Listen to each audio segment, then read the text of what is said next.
Hi, Deacon Ed McCormick here, and we are beginning to move towards the end of Lent. Next Sunday will be Palm Sunday, when we begin to remember the death, the crucifixion of Jesus. And this Sunday, we begin to get an anticipation of Jesus' death and resurrection, because we hear about the story of the woman caught in adultery and Jesus freeing her from that horrific event.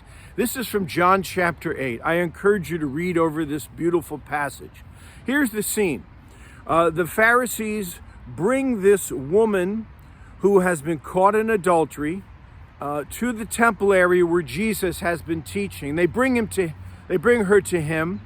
She's surrounded by the Pharisees. They've got the stones in their hands. They're ready to stone her. And they ask Jesus, what does he think should happen? Because according to Moses in Deuteronomy chapter 22, she should be stoned. She should be stoned to death for committing adultery. And you remember Jesus is doodling in the sand, and eventually he says, well, let the person who has not committed any sin cast the first stone. And beginning with the oldest, one by one, they drop their stones and they walk away. And then Jesus looks at this woman and says, woman, is there no one here to condemn you? And she says, no, sir. And then he says these most beautiful words, nor do I condemn you. Go, therefore, and sin no more. It's a beautiful scene, incredible scene. And I think it really speaks about the freedom Jesus offers us. And I want to set this within a larger context, because this Sunday, our second reading was from Paul's letter to the Philippians. And Paul begins in this section of Philippians with this metaphor from accounting, where he talks about all of these credits and losses, the revenue that he has and what he considers losses. And he's using this image to describe his own life. What he considers revenue, or what he credits to himself, are his credentials as a Jew. He says, I was a Jew born of Jewish parents, from the tribe of Benjamin, circumscribed on the 8th day, trained by Gamaliel in Jerusalem. He was zealous for the law and defended Judaism against Christianity. And in his mind, these are all the credits to him. This is his kind of CV, his identity. But in the light of Jesus' death and resurrection, Paul now counts all of those not as gains, but as losses in the light of the resurrection of Jesus. And Paul says this astounding thing. He says, I count all of that as a loss compared to knowing Jesus and knowing the power of his resurrection. In Paul's mind, what is incredibly valuable, being a Jew, having Jewish parents, being circumcised, a member of the covenant, being trained by Gamaliel, being jealous for the Jewish law, that's all loss compared to knowing Jesus and the power of his resurrection.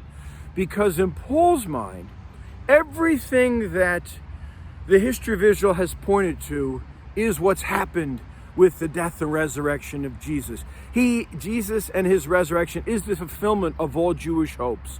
And that now, pouring into human history, into cosmic history, into our lives, is the very life of God coming through the death and resurrection of Jesus. So in Paul's mind, nothing compares to that, and knowing that and living from that. Now, what does this have to do with this story of Jesus and the woman caught in adultery? Well, I think that story gives us a concrete example of why Paul thinks nothing compares to knowing Jesus and his resurrection. Because that's a story of freedom, my friends.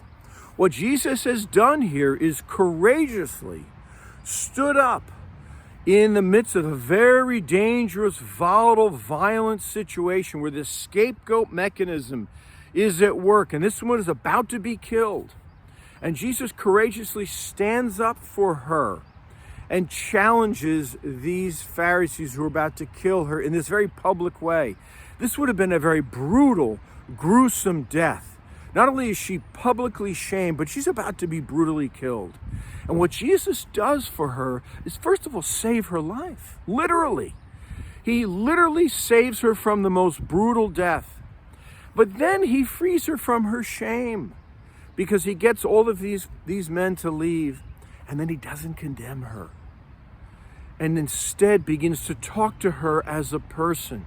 And you know, for the rest of this woman's life, she will retell this story day after day about how Jesus freed her from death, freed her from her sin, and now she has this relationship with him. And by the way, Jesus also freed the Pharisees from getting caught up and once again setting up the scapegoat mechanism, engaging in violence, condemnation, murder, and cooperating with the forces of evil. So you see, my friends, knowing Jesus and the power of the resurrection means experiencing his freedom. Freedom from death, freedom from our own sinfulness, freedom from our own violence. And this gives us a glimpse of the good news that we'll be celebrating soon with Jesus' crucifixion and resurrection. See you in the next video.